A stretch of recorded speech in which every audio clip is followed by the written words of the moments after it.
Please open your Bibles to Acts chapter number 11, verse 25, as we consider the continued growth of the church at Antioch. This is a majority Gentile church, and because of that, we have the arrival of someone that God has already selected for ministry to that group. So Acts chapter number 11, verse 25 said, "So Barnabas went to Tarsus to look for Saul. And when he'd found him, he brought him to Antioch. And for a whole year, they met with the church and taught a great many people." So that whole year seems to be the full year of 43, because we know in the story that's coming up in the next chapter that it will be the year 44. Now, Barnabas, I suggest to you, remembered that Saul's testimony included this bit of information that Jesus had tapped him for ministry to the Gentiles. I think it's possible that when Barnabas heard this, he assumed that that meant ministry to proselytes. But now that the church has expanded into the Gentile world, I believe Barnabas realizes that meant a bigger thing than he thought. So he goes, finds Saul, brings him back, and together they minister in the church at Antioch, making great inroads into both the Jewish and Gentile community. But because there are a lot more Gentiles, uh, in a ratio of the world, then there are a lot more Gentiles that become believers in Jesus in this congregation. And so we were told, this is where we finished up, in Antioch, the disciples were first called Christians. That is because of the language that's being used. Greek is the common language of the people in Antioch, especially amongst the Gentiles. And so they just take the word Christos, which is Greek for anointed one, and they apply it to the group of people who embrace that belief system and call them Christanoi, Christians. And so I very much love the term Christian because it describes how those with that name are devoted to the one who carried out that act of salvation by being the anointed one of God. Now, let's see what happens next in Antioch. It says, "In these days, prophets came down from Jerusalem to Antioch." Now, that can be a little bit confusing for some of you that are newer to the Bible. Uh, Jerusalem is always counted as the highest place on earth from a Jewish context, from a religious context. So anywhere you go, regardless of its altitude or regardless of its placement on a map, you are going down from Jerusalem. So we have Jewish prophets that came down from Jerusalem to Antioch. This is part of an effort to assist the growth of this new congregation.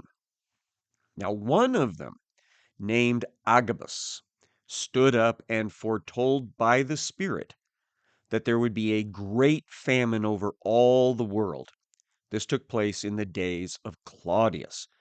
Now, Claudius became emperor in 41. And so I'm telling you that more than likely these prophets were ministering in Antioch in 44, very early in 44. And we know from other sources that there were drought conditions and famine situations during this exact period of time in this particular part of the world. And so what's happening here is Agabus is not just simply announcing about this, but he is urging the church at Antioch to do something in reference to this. So, verse 29, the disciples determined, everyone according to his ability, to send relief to the brothers living in Judea. Now, the Jewish believers in Jesus at Jerusalem had already kind of closed ranks early on in the history of the church because they'd been kicked out of the synagogue system. And so the poor people amongst the Jewish believers in Jesus no longer had access to the tithe supplies that were intended for poor people. So the church had to help. And that was when Barnabas, as a leader, he gave up some of his personal property, sold it, and took that money and gave it to the apostles, gave it to the church to be used for the poor people among them. And that became the habit within the church. Those who are better off make sure that those who are having a tough time are being able to be taken care of out of church funds. Well, now the Church of Jerusalem is going to get hit hard again because of this famine. And they're going to need outside sources of income and support in order to get through this tough time. So the Gentile believers, as the majority of the church at Antioch, voluntarily start giving large sums of money. And folks, you should imagine that this is probably the equivalent of several hundreds of thousands of dollars that these guys would have gotten together and sent south. So they send this relief money south in the custody of two individuals they trust to take care of this business. Verse 30. They did so, sending it to the elders, that is, the leaders in the church at Jerusalem, by the hand of Barnabas and Saul. Now, this will apparently be the first time that Saul is back at Jerusalem since he left the area back in 36. So now it's 44. So he's been gone for about 8 years from the Holy Land. And now he's coming back as a representative of the church at Antioch in support of the church at Jerusalem. Chapter 12 tells us what happened in the spring of 44. It says, about that time, Herod the king laid violent hands on some who belonged to the church. So Herod Agrippa the first, as he grows into this position of leadership as the king of the Jews, he comes to the conclusion that he should do what he can to prosecute and annihilate this Jesus of Nazareth cult that has grown up over the last decade. And so the first thing he does, verse 2, he killed James, the brother of John, with the sword. So James and John are the sons of Zebedee. They were part of that inner circle of Jesus, along with Simon Peter. And so James is a very vocal, very active leader in the church at Jerusalem in 44. And so that makes him a target. He gets arrested, put on trial, convicted, and then because his family, he and James and John, have, that is, his family, including his brother John, have Roman citizenship. He is executed by the sword. He has his head chopped off. Now, when Herod Agrippa saw that it pleased the Jews that he'd done this, he proceeded to arrest Peter also. Now, he's probably got his spies, his intel organization out there trying to find any of these apostles, and particularly those who were in high leadership, like James and John, the sons of Zebedee, Peter, and probably James, the half brother of Jesus, who is the apostle to the church at Jerusalem. But the only other guy he can get his hands on at this point is Simon Peter, and that's a pretty big prize, isn't it? This was during the days of unleavened bread. So that tells us it is in the spring of 44. When he had seized him, he put him in prison, delivering him over to 4 squads of soldiers to guard him, intending after the Passover to bring him out to the people. So here we are, 11 years to the feast time after the death and the resurrection of Jesus. And Herod and Agrippa the First has Peter being held in custody during Passover time, but he wants to wait until after the festivities are all finished. Then he will bring Peter out, go through the motions of a trial because he already figures he's going to condemn him, and then he will execute him by crucifixion. Now, crucifixion is for non-citizens. And so this helps us understand a little bit about Peter's background. Now, Jesus has already told Peter that he will be crucified. That's from John chapter 21.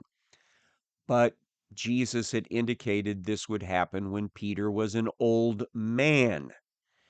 And that's not going to be for a few years yet.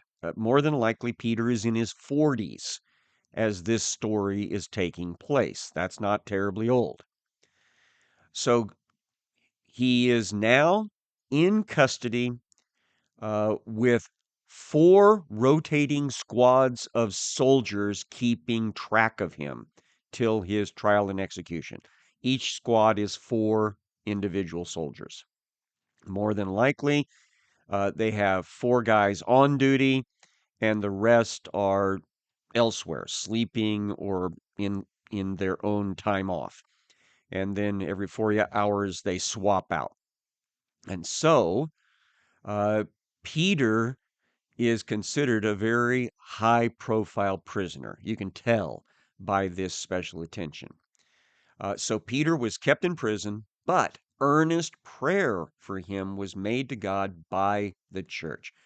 So the church, made up of who knows how many tens of thousands of Jews here in the city of Jerusalem, they are meeting all over the place, praying for him. We know of at least one that will be mentioned here in a little bit, a prayer meeting that's going on all night long at the home of a relative of Barnabas, a woman by the name of Mary, who has a son named John Mark. And we will get to that detail momentarily. Verse 6. Now when Herod was about to bring him out, so Passover festivities are all over with, and now it's time for the trial. So we're in the middle of the night, the wee hours of the morning. I would suggest you probably in the final watch of the night, the watch that ran from about, I think, excuse me, about 3 o'clock to 6 o'clock in the morning. So Peter was sleeping between 2 soldiers, bound with 2 chains, and sentries before the door were guarding the prison. So Peter is sleeping. That's pretty amazing. The soldiers are not asleep. Do not picture them that way. They are either sitting at attention, guard attention, not very far from Peter because they're chained to him on each side, or they're standing nearby, guarding him. And then there are two other soldiers, because remember, we got four total. Two other soldiers that are outside the cell door. So we've got four people that can put eyes on Peter at any moment. And they rotate probably every 4 hours with other sentries. Well, that's not going to stop God from making a miraculous jailbreak. Verse 7, behold, an angel of the Lord stood next to him, and a light shone in the cell. So here comes the angel of the Lord bringing with him the glory of the Lord, and he just pops into the cell. Immediately he struck Peter on the side. I don't know if he poked him with his hand or he kicked him with his toe, but he basically woke him up and then was saying to him, get up quickly. And the chains fell off his hands. Now, folks, you have to imagine here, from the perspective of these soldiers, they see none of this. None of this. God apparently puts them in some sort of suspended animation, some sort of daze, where from their perspective, one moment they will be awake, chained to Peter, and the next moment, at sunrise, apparently, Peter will suddenly be gone, and the chain will be, his part of the chain will be laying down on the floor or on the cot area. And they will have no explanation as to where he went. It will seem as if he just poofed out of existence. But this is what happens from Peter's perspective. The angel said to him, dress yourself and put on your sandals. So he was probably stripped down to his basic chiton, his main undergarment that was worn close to the skin. So Peter tells him, or excuse me, the angel tells him, get yourself all dressed, put your sandals on, let's go. So he did so. And then he said to him, wrap your cloak around you and follow me. And so he went out and followed him. He did not know that what was being done by the angel was real, but thought that he was seeing a vision. So Peter thinks he's dreaming about this jailbreak. He doesn't realize this is really happening to him. And what happens? Well, they walk out of the jail cell. So the jail cell door has to open. Those two soldiers that are on guard there, they don't see a thing. Verse 10 says, when they had passed the first and the second guard, they came to the iron gate leading into the city. Now, I believe that this jail cell was likely located in the Tower of Antonia, the fortress that guards the northeast corner of the Temple Mount. This is where about 600 Roman soldiers were were housed all year round because they had a rotating guard duty, not just simply to the city, but particularly around the Temple Mount itself to keep the peace there with hundreds of thousands of people coming and going. Whenever Passover and Pentecost and Tabernacles happened, when the population of Jerusalem swelled up to about 1 million plus, then they would bring even more Roman soldiers up from Caesarea to be here in the Antonia Tower. And the Roman prefect at this time is actually King Agrippa the First. So he represents the government of Rome over the city of Jerusalem, over Judea. And so more than likely, he would have kept his prisoners in the Praetorium, which is the Tower of Antonia. So there's plenty of other guards on duty throughout the night, and some of them apparently were also put into this suspended animation or into this trance so that Peter is led by the angel straight through the front gate that led into the city. In fact, verse 10, again, it says, they came to the iron gate leading into the city.